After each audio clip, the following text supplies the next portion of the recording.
buka slide tadi terus, Muaz.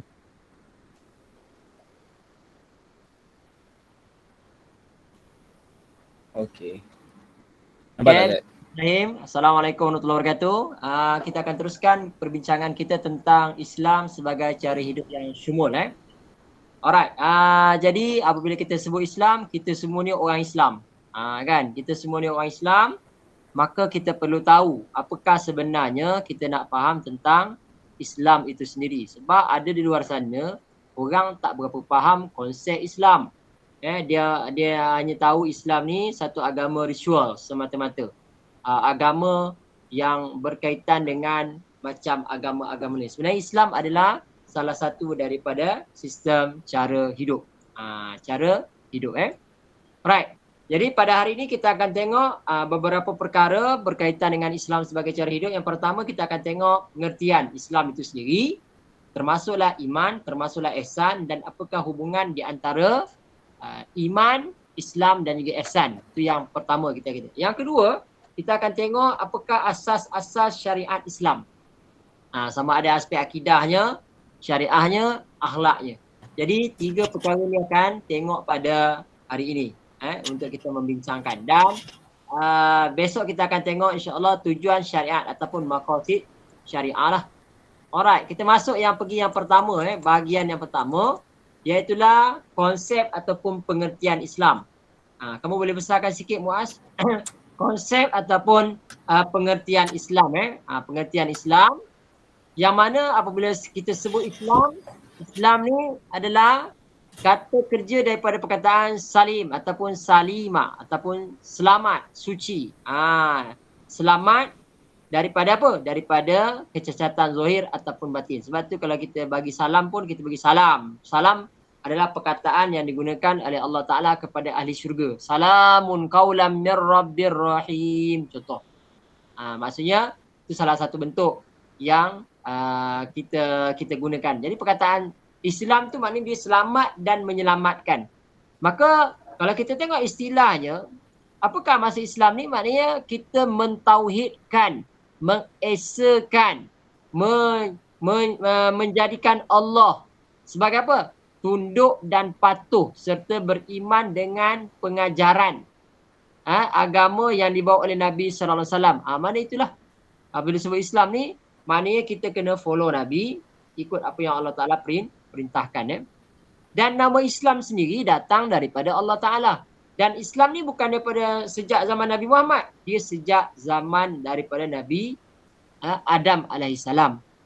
Buktinya banyak ayat Al-Quran cerita pasal Islam. Sebab Nabi bukan membawa agama baru, tetapi hanya menyebarkan ani'budullah wajtanibut taghut, menyembah Allah dan menjauhkan taghut ataupun pelampau lah. Alright. Dan keperluan utama untuk menghayati Islam ini adalah tertegak daripada rukun Islam yang 5. Kita nak tengok daripada rukun Islam yang 5. Itu tentang Islam. Alright. Dan dalam kita punya kelas ini semua orang Islam. Semua orang mengaku Allah Ta'ala sebagai Tuhan, ilah, tempat yang berhak disembah, Rabb, untuk kita mengadu, memohon. Itu yang pertama, Islam. Yang kedua, iman. Kalau kita kata iman ni maknanya percaya lah. Percaya, iman. Kalau dalam lagu tu kan, iman adalah mutiara di dalam hati manusia. Iman ni macam mutiara lah. Maknanya iman ni satu yang sangat bernilai. Sebab apa? Iman akan membataskan antara kufur. Selamat atau tidak. Kalau orang tu beriman, insya-Allah selamat. Walaupun masuk dalam neraka, akhirnya nanti akan dikembalikan ke dalam syurga balik. Kalau tak ada iman, terus kekal selama-lamanya dalam neraka. Maknanya ini iman. Iman ni percaya kepada Allah. Juga ditakrifkan sebagai orang yang beriman ataupun orang mukmin lah. Bila kita sebut iman, kaitkan dengan orang mukmin. Kalau kita tengok, perkataan dia dah ambil daripada kata kerja amanah. Maknanya daripada amana yu'minu mukmin. Maknanya bererti membenarkan percaya. Kalau dari istilahnya, Iman ni kepada Allah maknanya apa dia? Ikrar. Ikrar bil lisan. Tasdiq bil qalbi. Amalan bil jawarih. Maknanya kita ikrar, kita lafazkan dengan lidah kita dan kita membenarkan dalam hati kita dan kita amalkan dalam bentuk anggota badan. Itu makna iman. Jadi keperluan utama untuk menghayati iman adalah rukun iman yang 6. Alright, rukun iman yang 6. Apa dia rukun iman yang 6? Boleh share tak? Share dekat chat tu. Yang pertama, beriman kepada Afiq, pertama beriman kepada Beriman kepada Allah. Beriman kepada Allah. Yang kedua, Beriman kepada Malaikat. yang ketiga, Beriman kepada Kepada kitab. kitab, yang keempat, Rasul, yang kelima, Hari kiamat. hari kiamat, hari kiamat. Yang keenam, Pondok dan qadar. Qadar dan qadar. Bodoh. Jadi beriman kepada rukun iman adalah wajib. Kita tak boleh beriman hanya dengan Allah, dengan Nabi. Tak boleh. Dia mesti beriman dengan Allah, maknanya full package. Tak boleh ambil sikit-sikit konsep dia. Dan yang ketiga, konsep ihsan. Tindakan seseorang itu melakukan satu amalan kebaikan kerana menyedari bahawa Allah sedang memerhati gerak gerinya dan dia hanya mengharapkan balasan baik daripada Allah semata-mata. Jadi sebenarnya ihsan ini kita ni yang mana Nabi sebut dalam hadis yang panjang, ihbirni anil ihsan. Ketika mana Jibril menyerupai manusia datang jumpa dengan Nabi, lalu ditanya ihbirni anil Islam, ihbirni anil iman, ihbirni anil ihsan. Maka Nabi kata ihsan ni apa? Antak budallah, hendaklah engkau menyembah Allah ka'annaka tara, seolah-olah engkau nampak Allah.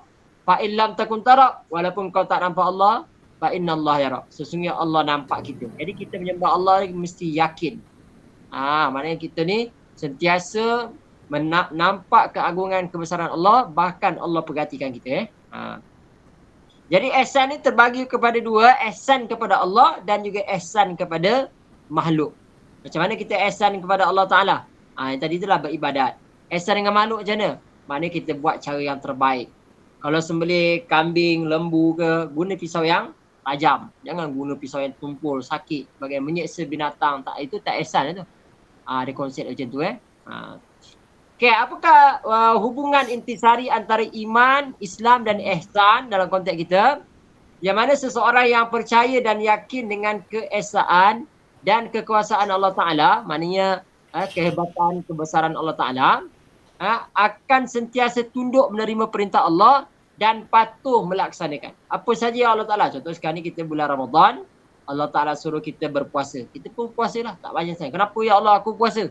Maka Allah Ta'ala awal jawab dah. Kama kutiba alal ladzina min qablikum. Seperti mana telah difardukan ke atas umat yang terdahulu. Orang dulu pun punya Allah Ta'ala suruh puasa. Jadi okey, tak ada masalah. Kan? Maknanya sentiasa tunduk menerima perintah Allah dan patuh melaksanakan dengan penuh keikhlasan. Bukan terpaksa, Ustaz, saya tak nak pakai tudung ni. Apa pasal? Terpaksa lah, Ustaz. Pakai tudung terpaksa ke tak ke, tetap kena pakai tudung. Ini kita kata sama ada tau'an wa karhan, sama ada sukarela ataupun terpaksa, tetap kita kena buat dan mengharapkan ganjaran daripada Allah Ta'ala. Maknanya ganjaran sama ada ganjaran tu daripada Allah ataupun makhluk lah. Tapi sebenarnya kita taklah mengharapkan tanpa mengharapkan ganjaran daripada makhluk. Kita mengharapkan ganjaran daripada Allah. Kalau mengharapkan ganjaran daripada makhluk, kita tidak ikhlas untuk melakukan amalan tersebut. Kita sembahyang, puasa, zakat, kita bukan dapat pujian orang, tetapi untuk mendapat keredaan Allah Ta'ala. Dan gabungan antara keyakinan terhadap Allah dan keikhlasan sepenuhnya akan melahirkan manusia yang dipanggil insan kamil, insan yang sempurna, ataupun manusia unggul. Manusia yang unggul, manusia yang hebat. Jadi itulah dia punya perbincangan kita tentang Islam, iman dan ihsan. Cuma persoalannya sekarang ni, sejauh manakah Islam kita hari ini? Yang kedua, sejauh manakah kekuatan iman dan bagaimanakah persoalan kita tentang ihsan, ya? Alright. Kita tengok sedikit. Jadi apabila kita kata tadi adanya di sana rukun iman dan adanya di sana rukun Islam. Yang mana kalau kita tengok asas kepada syariat Islam ini, 3 ni tadi lah. Di sini adanya daripada asas tadi keluarnya akidah, keluarnya syariah dan keluarnya akhlak. Kan keluarnya akhlak. Kalau aspek akidah, di sana ada konsep dipanggil tauhid rububiyah. Yang mana kita mengesakan Allah Ta'ala, Allah sebagai pencipta, pemilik. Rabb ni makna Tuhan yang memiliki. Tuhan sempat tempat kita bermohon, mengadu. Rabb lah. Rabb, rububiyah. Mana dalam aspek keyakinan kita, Allah menciptakan semesta ini. Allah menjadikan masa. Allah menjadikan mati. Allah menjadikan semua makhluk. Selain Allah adalah makhluk. Itu Allah. Maknanya kita yakin. Bukan ada makhluk lain yang jadikan. Yang kedua dipanggil aspek uluhiyah. Uluhiyah ni aspek penyembahan. Kita dah mengakui dah Allah yang menciptakan alam ini. Maka kita kena akui pula. Yang berhak sebenar-benar disembah hanyalah Allah. Sebab tu kita sebut dalam kalimah thayyibah, la ilaha illallah. Maknanya tidak ada sembahan. Ilah ni makna sembahan. Sebab tu uluhiyah, sembahan-sembah lah. Tidak ada sembahan yang sebenar-benar berhak disembah kecuali Allah. Ini kepercayaan kita lah, kita kata. Dan yang ketiga adalah aspek akidah juga kita kena memahami di sana adanya nama-nama Allah dan sifat-sifat Allah. Sebenarnya nama Allah banyak, tapi dirakamkan dalam Quran 99. Walillahil asmaul husna fad'uhu biha. Allah Taala ada nama-nama yang baik, panggillah nama-nama. Ar-Rahman, Ar-Rahim. Ya Allah, Ya Rahman, Ya Rahim, Ya Kudus, Ya Salam. Mana nama-nama Allah Ta'ala tu, Asmaul Husna tu kita boleh beramal dengannya. Ataupun kita juga kena belajar sifat Allah. Yang mana sifat Allah Ta'ala ada sifat wajib, ada sifat mustahil. Wajib ni maknanya Allah Ta'ala bersifat dengan sifat tersebut. Mustahil apa? Lawan kepada sifat wajib. Maknanya Allah Ta'ala tidak akan bersifat dengan sifat kekurangan. Dan Allah Ta'ala ada sifat harus. Jadi itu konsep akidah. Sampai sini ada soalan? Tak ada Ustaz. Tak ada. Alright Alright. Itu tentang akidah. Akidah ni apa? Dia macam, kalau ibaratkan pokok kayu, dia adalah akar dalam tanah. Tak nampak. Dia duduk dalam tanah. Yang kedua, syariah. Syariah ni apa? Syariah ni maknanya jalan. Ataupun kita kata undang-undang. Ataupun peraturan. Ataupun ketetapan-ketetapan yang Allah Ta'ala telah tentukan. Kalau akidah tadi, dia qat'i sifat dia. Dia tak boleh berubah. Dia tetap. Tapi syariah ni dia ada perkara-perkara yang boleh berubah. Kan? Perkara-perkara. Sebab dia zonni. Sifat dia begitu. Maknanya dia bukan statik macam tu. Dekat kita puasa buka lain, sana buka lain. Kaedah. Kalau kita tak mampu berdiri semayang, kita boleh duduk. Tak mampu duduk, kita boleh baring, terlentang. Last sekali tak boleh ke orang semayangkan lah kalau dah mati. Maknanya dia berubah je tu. Maka syariat ini jalan yang telah pun disediakan untuk menuju kepada Allah Ta'ala. Ada beberapa lah dalam bab syariah ni, ada syariah dipanggil ibadat. Bab ibadat. Maknanya tata cara kaifiat macam mana nak melaksanakan ibadat kepada Allah. Termasuklah taharahnya, termasuklah berkaitan dengan perkara-perkara yang puasa, zakat, haji, umrah, sedekah. Berkaitanlah. Itu maknanya ibadat. Ibadat itu terlalu luas. Ada ibadat yang wajib, ada ibadat yang umum. Ada ibadat yang sunat, ada ibadat yang wajib. Ada ibadat yang khusus, ada ibadat yang umum. Khusus ni ibadat secara direct kepada Allah. Yang umum ni kita pergi bekerja. Macam kamu hari ni masuk kelas, belajar kan. Belajar ini adalah ibadat yang umum. Bahkan belajar tu jadi wajib. Sebab apa? Belajar talibul ilmi faridatan ala kulli muslimin. Maknanya menuntut ilmu itu adalah fardu kifayah. Fardu ain, bukan fardu kifayah. Fardu ain kepada setiap orang yang beriman. Kita belajar. Jadi bab ibadat ni ada ibadat yang kita kata wajib, ada ibadat yang sunat. Tadi kita kata ibadat umum, ibadat khusus. Tapi ibadat khusus pula ada dua. Khusus yang wajib dan khusus yang sunat. Yang wajib pula ada dua. Fardu kifayah, fardu ain. Fardu kifayah ni maknanya seorang buat, lain tak payah. Contohnya sembahyang jenazah, buat hospital, balai polis. Itu kena ada tu. Kalau yang sunat, sunat pula ada banyak lah kan. Sunat kategori sunat. Itu contoh. Itu bab ibadat. Syariah juga kita kata dalam bab muamalat. Dalam bab muamalat ni macam mana perhubungan kita sesama dengan manusia. Jual belinya. Macam mana dalam bidang takafulnya. Takaful ni maknanya insurans Islam. Bagaimana dalam bidang perbankannya, dalam bidang penyimpanannya. Maknanya berkaitan dengan perkara-perkara yang melibatkan hubungan dengan orang. Perjanjian-perjanjian, kontrak-kontrak, mudharabah. Dan di sana yang ketiga ada dipanggil munakahat. Siapa tahu munakahat ni apa? Perkahwinan. Yes, perkahwinan Muhammad tu boleh dah tu perkahwinan. Yang mana perkahwinan ini Islam meletakkan salah satu cara kaedah hubungan yang terlarang itu boleh terjadi baik sekiranya mereka melalui saluran yang sebenar. Itulah bab munakahat. Macam mana nak pilih pasangan, macam mana hak suami, hak isteri, apakah hukum perceraian, hukum kahwin, macam mana iddah, macam mana pasang, macam mana li'an, macam mana zihar. Semua tu ada dalam bab munakahat. Macam mana nak menjaga anak, macam mana nak menyusukan anak. Semua dinyatakan dalam bab munakahat. Dan adanya yang keempat dipanggil jinayat, undang-undang jenayah dalam Islam. Contohnya kalau dia bunuh orang macam mana, kalau dia murtad macam mana, kalau dia berzina macam mana, kalau dia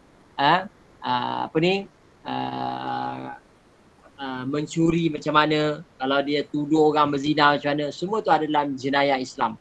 Jadi ini lengkapnya Islam merangkumi hubungan hablum minallah dan juga hablum dengan manusia. Alright. Seterusnya, asas syariah Islam juga iaitulah akhlak. Akhlak ni apa? Kalau kita tengok Imam Al-Ghazali kata akhlak ni perkara yang tertanam dalam diri kita secara spontaneous keluar. Dia keluar secara spontannya. Itu akhlak. Dan akhlak ni pula dia ada tiga. Akhlak dengan Allah, akhlak dengan manusia, akhlak dengan makhluk. Kan? Akhlak kita kepada Allah yang paling besar adalah malu kepada Allah. Kenapa malu kepada Allah? Banyak kita melakukan dosa kepada Allah. Tapi Allah tak belum azab lagi kita. Belum cabut nyawa kita lagi. Jadi banyak kita melakukan dosa. Jadi kita berakhlak dengan Allah, maka perlu kita mentaati perintah Allah. Begitu akhlak dengan manusia. Kita kalau berjanji, tepati janji. Jangan kita melanggar janji. Contoh. Dan juga berakhlak dengan makhluk lain. Jangan sewenang-wenang kita buang sampah macam kata, conten dinding, buat macam-macam. Tak boleh. Ini sangat signifikan supaya kita memahami. Alright, seterusnya. Apakah yang dimaksudkan dengan akidah? Akidah ni dapat perkataan aqadah, iaitulah ikatan. Istilahnya apa? Keyakinan, keimanan yang mantap, tidak mudah terurai oleh pengaruh manapun sama ada dari dalam dan luar diri seseorang. Jadi akidah ni ikatan yang mati. Kalau ikatan tu tak mati, maka dia belum kuat lagi. Kan? Dia perlu kepada kekuatan yang hebatlah. Maknanya dengan yakinnya Allah Ta'ala sebagai Tuhan, dengan yakinnya mana semua perkara itu dia buat secara sebenarnya lah. Kan? Keyakinan sebenar. Macam Ustaz kata tadi, Allah kita kenal dari aspek sifatnya, dengan namanya, dengan tauhid uluhiyahnya, rububiyahnya. Mana kita keyakin betul. Istilahnya apa? Istilahnya keyakinan pada Allah yang mantap, tidak boleh terurai oleh pengaruh manapun sama ada luar dan dalam. Maknanya dia tetap istiqomah. Itu hebatnya. Al-Quran mengatakan keimanan kepada Allah adalah mengakui kewujudan Allah dan keesaannya. Ini yang perlu kita fahami. Yang perlu kita fahami, mantapkan. Alright. Itu tentang akidah. Alright. Akidah ni yang Ustaz sebut tadi, ada 3 perkara tadi. Iaitulah kalau kita sebut rububiyah, iktikad bahawa Allah satu-satunya pencipta. Tak ada orang lain cipta alam ni, melainkan Allah. Sebagai pemelihara, tak ada orang lain boleh pelihara alam ni, melainkan Allah. Dan Allah sebagai pengatur alam ini. Kalau sebut alam, kamu jangan terfikir alam ni dengan alam dunia, alam akhirat. Ada 70,000 alam. Termasuklah yang terbaru keluar alam maya. Maknanya ada alam jin, alam jabarut, alam malakut, alam macam-macam alam lah. 70,000 alam, punyalah banyak alam. Termasuklah alam lautan. Dalam laut tu ada alam dia sendiri. Ada highway dalam laut. Ada perjalanan dia. Ustaz masa pergi ke Melbourne, Australia, pergi ke Pili Island. Pili Island ni ke bawah sikit, dekat dengan kutub selatan tu lah kawasan tu. Ada pukul 5 petang tu duduk standby kat tepi pantai tu, ada penguin-penguin merentas daripada kutub selatan tu lah naik ke situ. Dia mendarat situ. Apabila tengok cek-cek, rupanya dia lalui ada laluan deras. Laluan dia. Macam kita tengok lah rantau abang kan. Penyu-penyu daripada kita boleh pergi ke Brazil, tapi sebenarnya bukan dia berngayuk sendiri, tetapi dia melalui highway dia. Maknanya alam laut pun ada highway dia tu sendiri. Jadi ini semuanya Allah yang aturkan alam ini yang hebat ni. Dan begitu juga dalam aspek uluhiyah, beriktikad mengesahkan Allah sebagai satu-satunya Tuhan yang wajib diabdikan diri kepadanya. Wajib kita menyembah Allah, tak boleh sembah yang lain. Dalam arti kata lain, beribadat, berdoa, tunduk, merendah diri hanya kepada Allah. Tak boleh kita kepada makhluk. Itu bawa pada syirik. Dan begitu juga asma wa sifat. Mana mempercayai bahawa Allah memiliki segala nama yang menggambarkan kesempurnaan dan ketinggian sifatnya. Jamal dan kamal. Jamal keagungan, kamal kesempurnaan. Dan bahawa kita percaya bahawa Allah Maha suci daripada sifat yang mustahil baginya. Mustahil ni tak layak. Contohnya Tuhan tak ada. Tak layak lah. Kan? Ataupun Tuhan mengantuk. Tuhan letih. Tak boleh lah. Itu bukan sifat Allah Ta'ala. Dan juga percaya kita sifat Allah mengatasi segala makhluk. Ini kita kena faham. Itu bab akidah. Next. Kita pergi pada syariah. Apakah yang dimaksudkan syariah? Syariah ni segala peraturan yang telah ditentukan oleh Allah Ta'ala melalui Nabi dan wajib dipatuhi oleh setiap orang Islam. Maknanya kat sini kita nak kata syariah ini adalah bukan ciptaan Nabi, tapi daripada Allah Ta'ala. Allah Ta'ala dah tentukan. Sembahyang 5 waktu tu Allah Ta'ala yang fardukan. Puasa bulan Ramadan Allah Ta'ala tentukan. Dan yang mana apabila sebut syariah ni, contohnya konsep ibadat. Ibadat ni kena tunduk, patuh, taat, merendah diri kepada Allah. Tak boleh kita nak lawan ke, nak apa ke. Maknanya salah lah. Dan ibadat lain, makna ibadat ni apa dia? Mengabdikan hanya kepada Allah, bukan yang lain. Ni kena faham. Dan seterusnya, jinayat. Nama bagi setiap perbuatan, tindakan yang ditegak oleh syarak sama ada mengenai harta, jiwa, tubuh. Seperti apa? Mencuri, berzina, minum arak, kan? Maka kesalahan dalam Islam ni dikategorikan ada 3. Pertama dia panggil hudud. Hudud ni kesalahan yang Allah Ta'ala tentukan batas-batas. Dia punya singular dia had. Pluralnya adalah hudud. Tilka hududullah. Allah Ta'ala banyak sebut dalam Quran. Inilah dia had-had yang Allah Ta'ala tentukan. Maknanya ada hudud, ada kisas. Kisas ni balas balik. Kita bunuh orang, maka pemerintah akan bunuh kita balik. Sebab apa itu dipanggil kisas, balas balik. Kita simbah orang esik, nanti kerajaan akan simbah kita balik esik. Kalau sekarang undang-undang siapa simbah orang esik, kita kena penjara. Kan, sedap lah dia. Muka orang tu dah jadi alien. Kan? Muka kita masuk penjara, relax, makan free dalam penjara contoh. Jadi Islam letak engkau simbah orang tu jadi alien muka dia, muka engkau pun kena jadi alien juga. Jadi orang tak berani nak melakukan simbah asid ataupun melakukan jenayah. Sebab apa? Dia akan dikisos. Dan yang ketiga dipanggil takzir. Takzir ni maksudnya undang-undang yang dibuat yang tidak terdapat dalam Quran dan Sunnah. Contohnya langgar lampu merah. Mana ada dalam Quran? Tapi pemerintah boleh berhak mencadangkan apa yang patut. Didenda RM300, RM3,000, RM30,000. Boleh tentukan kadar yang dipersetujui lah. Alright, itu tentang syariah. Dan yang ketiga, tadi jenayah yang ketiga ni masuk muamalat, iaitulah perhubungan sama manusia melibatkan harta, merangkumi, tukar menukar barang, sistem barter. Atau sesuatu yang memberi manfaat dengan cara yang ditentukan seperti apa? Jual beli. Macam mana nak jual beli? Aku jual, aku beli. Kan kita kena akad. Sewaan, kena ada kontrak sewa. Sewa sebulan, sewa setahun, sewa 20 tahun. Kan? Upahan bekerja. Ni apabila kita bekerja, maka ada upah lah. Pinjaman pun termasuk dalam muamalat. Urusan bercocok tanam, baja sebagainya. Berkongsi dan sebagainya. Perkongsian, mudharabah. Dalam bentuk kita inilah share. Maka manusia dapat memenuhi keperluan hidup dengan lebih mudah. Kerana apa? Tidak ada seorang pun yang hidup tanpa bantuan orang lain. Sebenarnya manusia mesti hidup bergantung dengan orang lain. Nak makan beras, memanglah beras. Tapi kalau orang tak tanam padi, tak bolehlah keluar beras. Kita bersyukurlah sebab ada penanam padi yang tanam padi, kita dapat makan. Walaupun kita beli, kan? Dan hendaklah mematuhi segala peraturan yang ditentukan oleh syarak. Untuk mengelakkan sebagai dan juga mengelakkan penindasan dan juga kezaliman. Contoh Alright. Seterusnya yang keempat, munakahat. Iaitulah peraturan yang berkaitan dengan hal perkahwinan, kekeluargaan, undang-undang keluarga. Ini perlu diambil kira sebab orang ramai di luar sana pandai kahwin je tapi dia tak tahu hukum hakam. Dia samakan isteri dia dengan maknya dalam bab zihar contoh kan. Bab li'an, bab fasa, bab cerai, bab rujuk macam-macam. Jadi kadang-kadang tak ada ilmu sebagainya. Munakahat ni membicarakan perkara apa dia? Tentang nikah, hukum dan juga hikmah. Apa dia? Tentang peminangan, masalah berkaitan dengannya, kerana pinang. Masalah rukun-rukun nikah dan syarat bagi setiap rukun dan huraian kena rukun nikah. Mahar, mas kahwin ni macam mana? Kan?